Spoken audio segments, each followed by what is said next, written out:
As we've been talking about, some progressive Democrats rushing to blame Israel for the hospital explosion that killed 500 Gazan citizens. Let's bring in Life, Liberty, and Levin with host Mark Levin. Great to have you here, sir. May I just put up on the screen? Immediately after this explosion, she said Israel just bombed the Baptist hospital, killing 500 Palestinians, doctors, children, patients, just like that.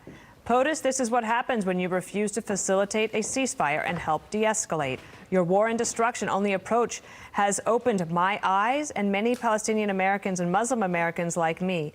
We will remember where you stood. And I don't believe, Mark, that she has taken that back, even given the evidence that we have this morning. Well, glad to see you. Glad to be here. The Democrat Party has a problem, and it's affecting the entirety of the United States. They have a Hamas wing in the Democrat Party. Tlaib is one of them, but there's more than one. They call themselves Democratic Socialists. They had a massive rally, or whatever they call it, about a week ago, with all the anti-Semites and Jew haters, and I might add America haters are the same ones.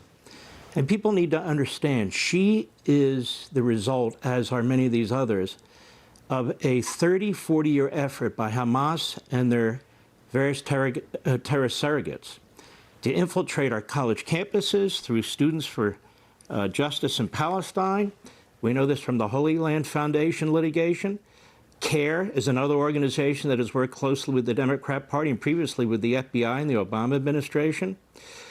She is the consequence of these things. She is heralded all across the Middle East by not just Palestinians, but the most radical terrorists in the Middle East, and she's proud of it.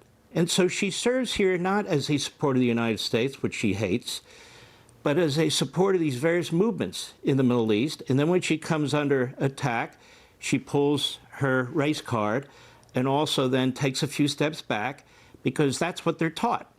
And in that meeting in Philadelphia, where Hamas decided and their funders decided they have an influence in the educational system and media system and the political system in the United States, that's what they said. Don't be obvious supporters of who we are. Use propaganda, use techniques, come across as sort of soft, but we know that what you are and what you're doing is what we support. So, look, here's the bottom line. We've allowed our college campuses to get away from us under this rubric of free speech and academic freedom, which, of course, they don't support. We've allowed our media, pretty much, to hire a number of these individuals as hosts, bring them on as guests.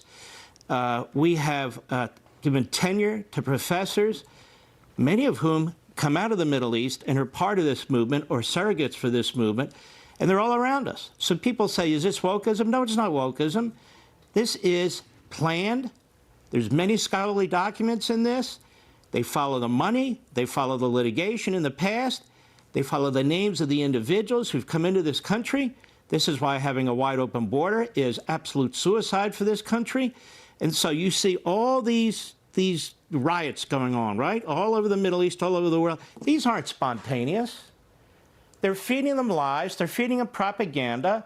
They have funded these things. They're organizing it. They're getting their troops and their militia out in the streets to do what they do. And I just want to say one thing. The Gaza Health Ministry that puts out these numbers and so forth, it's Hamas. Hamas terror headquarters sits on a hospital called the Shifa Hospital in Gaza. Hamas targeted, this hasn't even been reported, and hit Israel's Barziski Hospital last week. They targeted a hospital.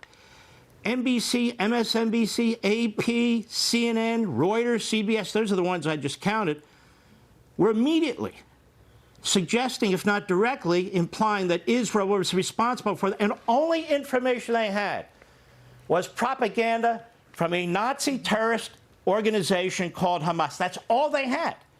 Abbas, he's the moderate. I want the American people to understand the Palestinian Authority, there's nothing moderate about them. I hear distinctions being made by people.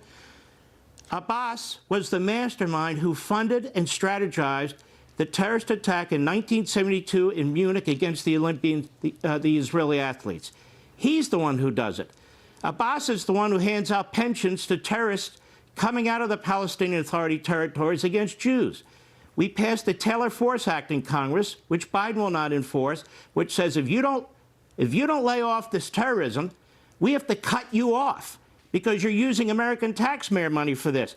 And it was Trump who cut off UNRWA, because UNRWA is an open spigot. Why?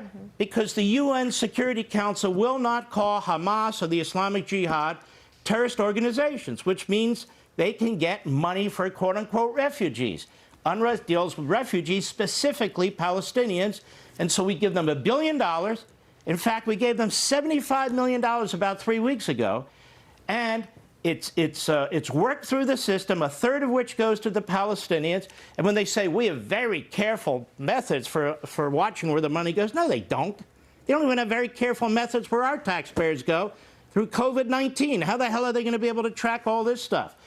In the old days, somebody like Tlaib would have been expelled from Congress. I looked this up, expulsions in the past, mostly related to the Civil War, but the basis was disloyalty to America. I don't mean criticizing America, even verbally attacking America, disloyalty to America. And what you will find is in America, these people in the streets, they not only hate Israel, they not only hate Jews, they hate America.